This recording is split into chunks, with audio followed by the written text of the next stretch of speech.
this means. All these pioneers who blazed the way, all these veterans cheering us on. Now what we read in 1 Corinthians chapter 9 talks about you being in the stadium. See, in the Olympics, right, you know there are tracks and field in the Olympics, right? And in the tracks, you have different races for the tracks. You have the 100-meter dash, you have the 200, you have the 400, you have the 800, you have the hurdling, you have the steeplechase. Those are track events.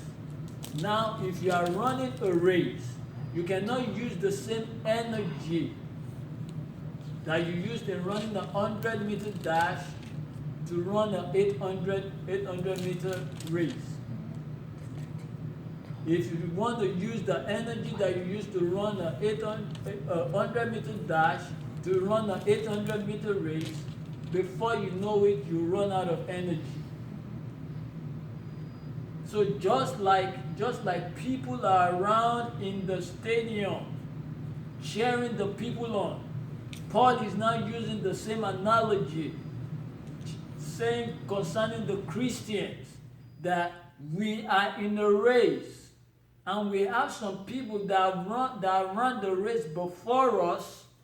Now the people that run the race before us are now in the stands cheering the ones that are now in the race. They are cheering them on. So Paul is saying we have pioneers that blazed the way, and we have veterans that are cheering us on. They are in the stands and they are cheering the ones that are running the Christian race now. They are cheering them on. It means we better get on with it, strip down, start running. What is Paul saying? Paul is saying you need to get rid of everything that can stop you from running the race.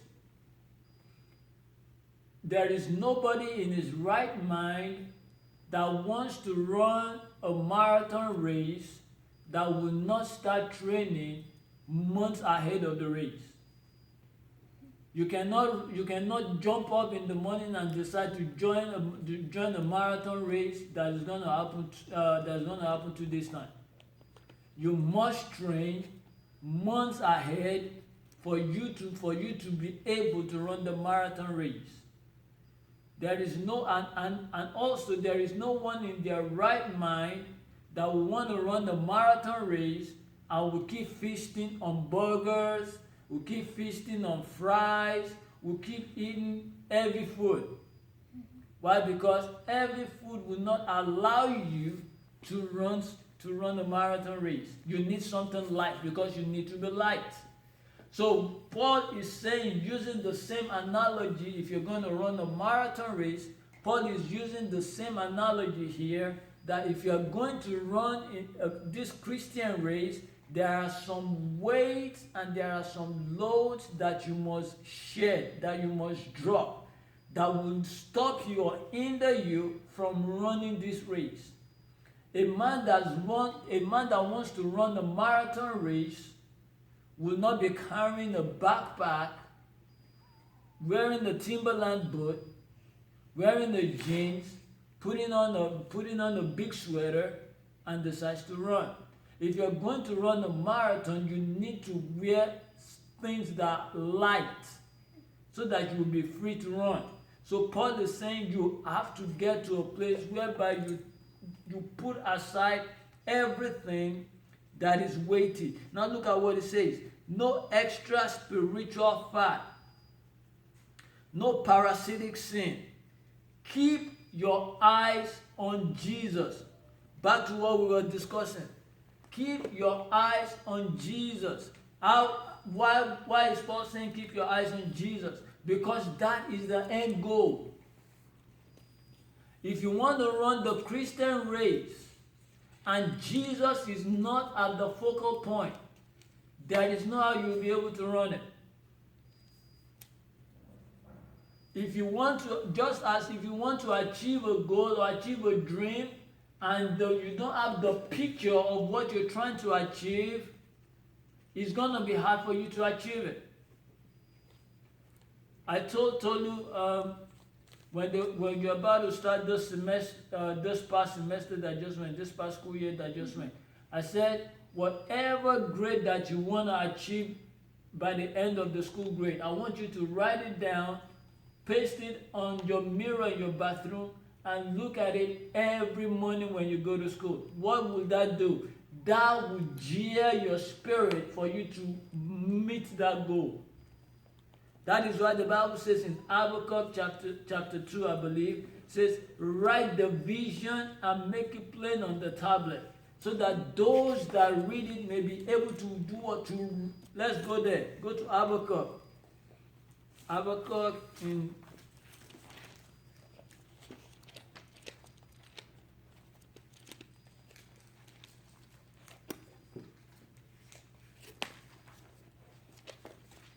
Habakkuk chapter 2, before Habakkuk, before Zephaniah.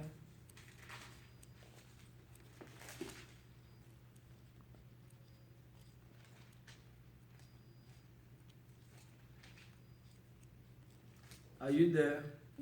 Look at what it says. Habakkuk chapter 2 from verse 2.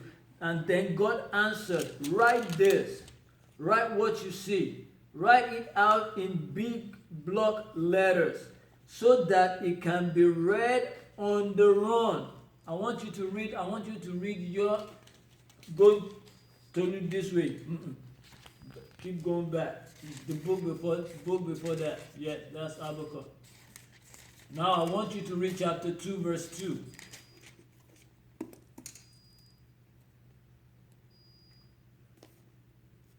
Then the Lord answered me and said, write the vision and make it plain on the tablet, that he may read who runs it. That he may run who reads it. Now I want you to read that again. Read it again. And pay close attention to what you're reading. Now. Then the Lord answered me and said, write the vision. Write the vision. And make it plain on the tablet. Make it plain on the tablet. That he may run. That he may run who reads it. Now, what am I trying to say? I want to link both to what we are reading in Hebrews. Jesus, the writer of Hebrews is saying, if you want to run the Christian race, you need to look at Jesus. But Jesus is the focal point. Jesus is the goal. We want to become like Jesus. So he is the one that we are looking at. But we cannot run the race if we are carrying weight. And we cannot run the race to obtain or to attain anything if there is nothing that we are running towards. We are running towards becoming like Jesus. Jesus is the focal point. Jesus is the end goal. So we need to look at him. Just like when you write the vision, if you want to achieve anything, if you want to achieve any dream, you write it down and you read the vision, you read the dream, and every day that you read the vision, that you read the dream, what that does is it channels your path so that everything that you do will be in line with the vision and with the dream. So if you don't have anything written down, there is no how that you have anything that is channeling you towards the goal. So when we look at Jesus, if we are running towards Jesus, now everything that we do, because Jesus is the end goal, everything that we do along the way will now channel our character and everything that we do to be like him. So that is why Hebrews is now saying here, look, keep your eyes on Jesus. Keep your eyes on Jesus. Just like Peter, when he stepped out of the water and he kept his eyes on Jesus, we also, no matter what is going on around us, no matter the situation that we are facing, because we are in the race, we need to keep our eyes on who? On Jesus. Now, just like athletes are running a race, because you want to get the gold medal, you don't look to the left or to the right who is faster than you. Your focus and your attention is you being the first. The moment you are running and you're looking to the left and you're looking to the right, you will lose concentration. A lot of people that ought to be looking at Jesus, because they are looking to the left, they are looking to the right, have lost their concentration on Jesus, and they have picked up some things that has now weighed them down, that's not making them run faster to become like what they ought to be looking at. So when we keep our attention on Jesus, we cannot be looking left and right. Our focus and our attention should be on one thing and one thing only. Our focus and our attention should be on who? On Jesus. So it says, keep your eyes on Jesus, who both began and finished this race we are in. So just as we have veterans that are cheering us on, says Jesus himself that we are looking at, that is our focal point, that we are looking to become like, has already run the race. So you are not the first person that's going to run the race. The one that you're trying to become like has already run the race. So the writer of Hebrews is saying, when you look at Jesus, he is the author, he is the beginning, he is the finisher. He has started the race, he has ended the race. Now we have to look unto him, because he already has run the race. Now look at what the Bible now says. It says he began and finished this race we are in. Study how he did it. How did Jesus run the race? He said we should study. How? Because he never lost sight. Did you see? I love the way he broke everything that I've been saying, he broke it down. He says how did Jesus run the race? He never lost sight. He never lost sight. Sight of what? Sight of where he was headed. Hebrews chapter 12. Are you there? Verse 2. Verse 2. So he never lost sight of where he was going. He's not looking to the left. He's not looking to the right. His focus is on one thing and on one thing. And what is that focus? Let's continue reading. He never lost sight of where he was headed. That accelerating finish in and with God. He could put up with anything along the way. Read yours, because I know you all have the same translation. So I want you to read Hebrews 12 chapter 2. Hebrews 12 verse 2. Look unto Jesus, the author and the finisher of our faith, who for the joy that was set before him. Hold on.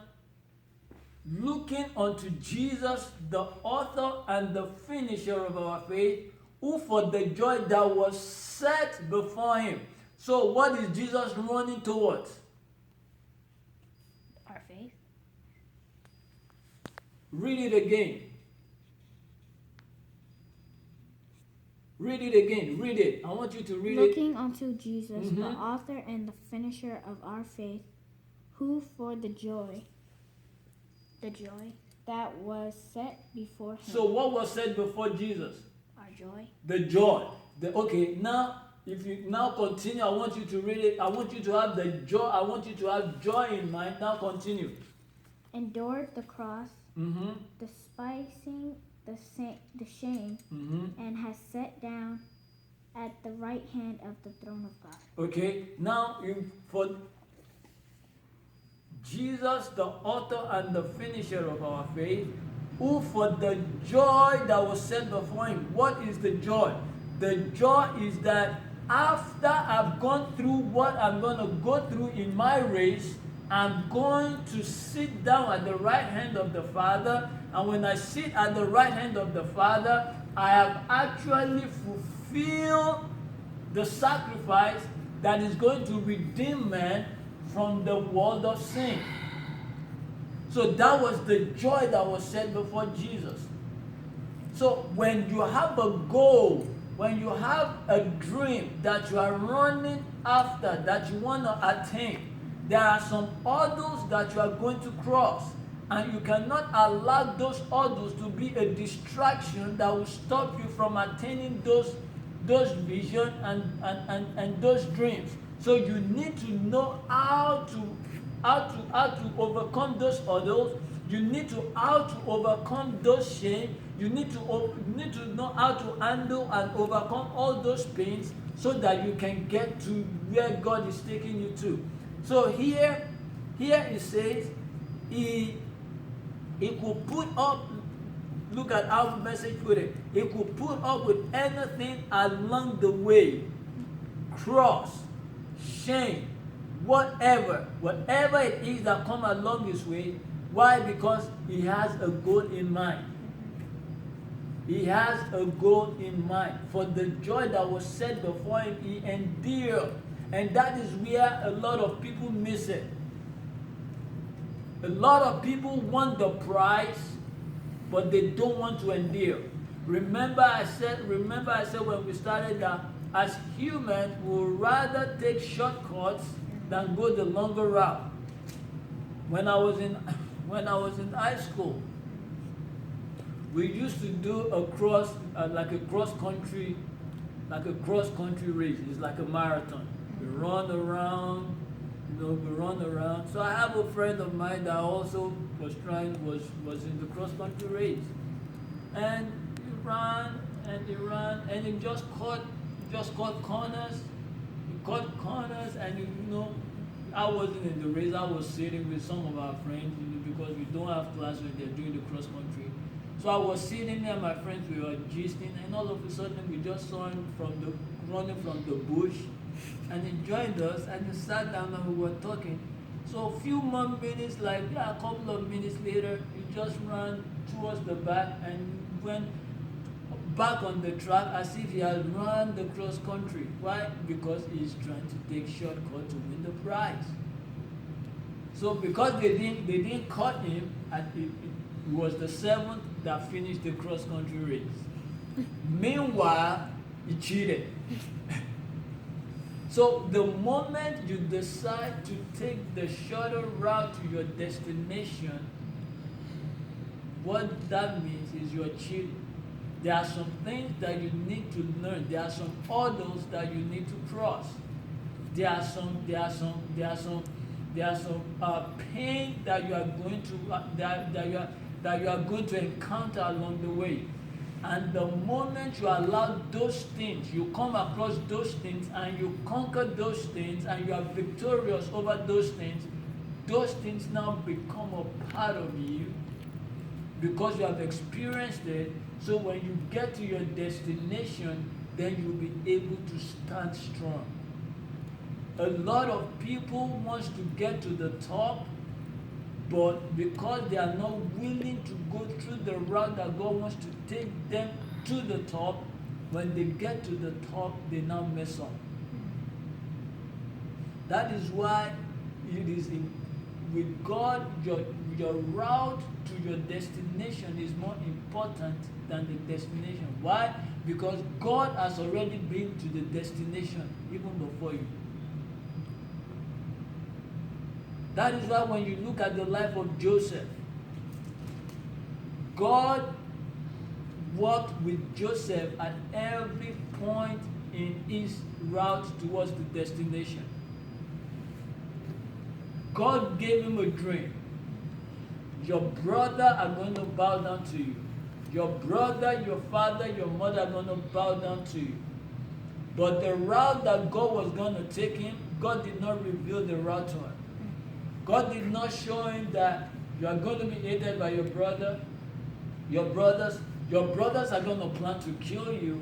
One of your brothers will tell your other brothers, don't let us kill him. Let us throw him in the pit.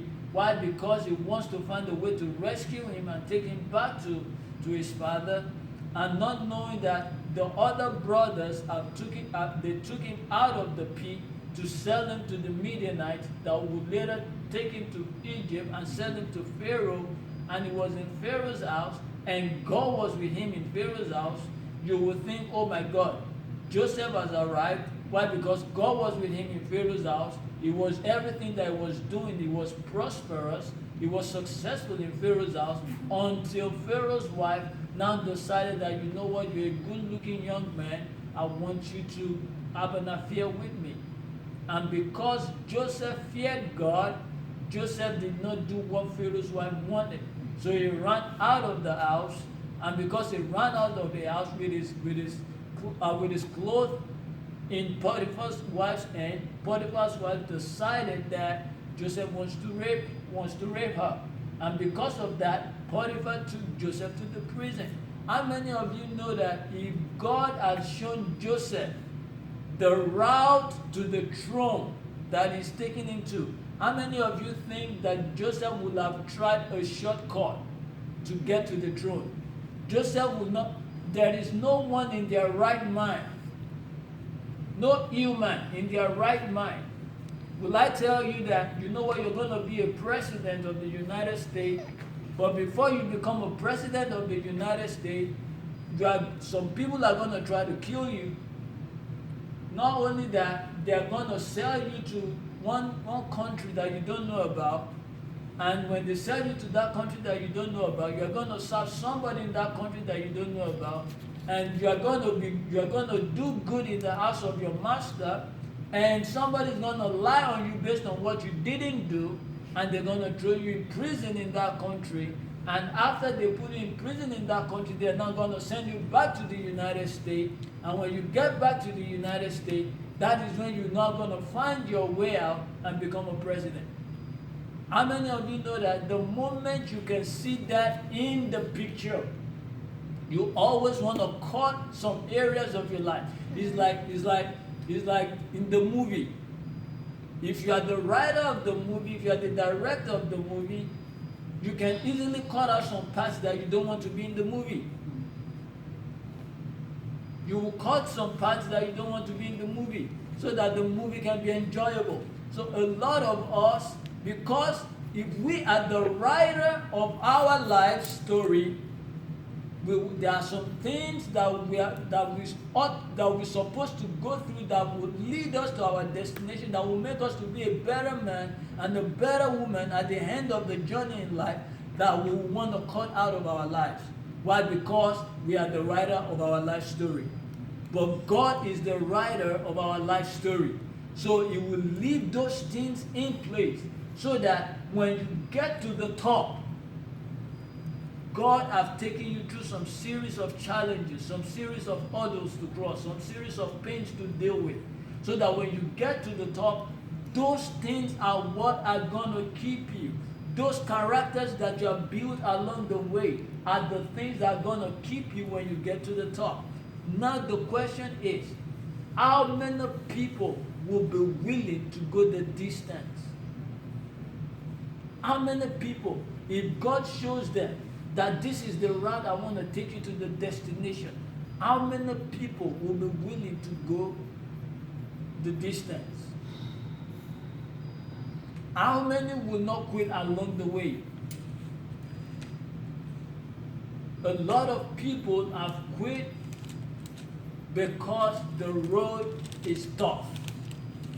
A lot of people have quit because the road is difficult.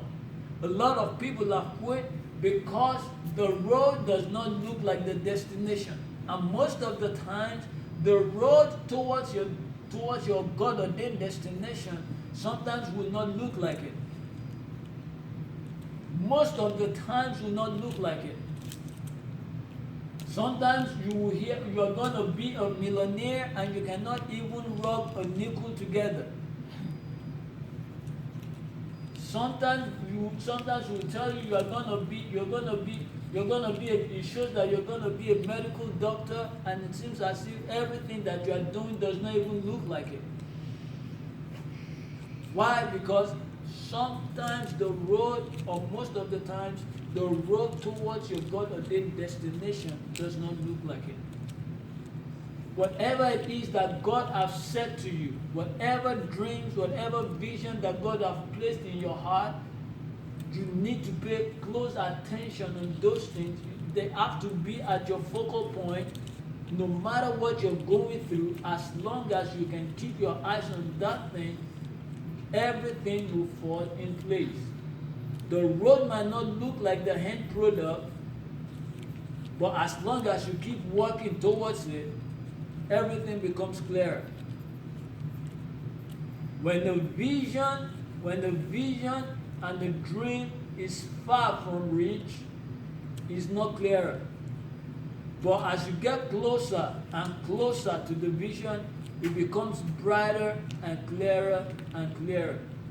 A lot of people have given up because they are looking at it, but because the road towards it is not making them see a clear vision and a clear image of the dream. But if you persist and you endure just as Jesus endured, the closer you get to the vision, the clearer it becomes. That is why when you talk about, when you see a church that is just started, if care is not taken, if you don't pay attention to that which God has shown you and that which God has placed in your heart as a leader, and you keep working towards those things, it will be blurry if you look at it from afar. A lot of people's vision looks blurry because they look at it from afar. And the reason why is because there are some hindrances and barriers and hurdles and challenges along the way that is not making them see a clearer vision and a clearer dream. And the more you keep overcoming hurdles and challenges and pains and barriers and you getting closer, the vision becomes clearer. And the moment you can see a clear vision, you know what that does? That energizes you to do more. So that you can attain the dream and attain the vision. Will you be willing to go the distance of whatever it is that God has placed in your heart? Will you be willing to go the distance of whatever vision, whatever it is that you would love to achieve in life? Why? Because the closer you get to your vision, the clearer it becomes. The farther you are to your vision, the blurry it looks. Will you be willing to go the distance? Anybody have any questions?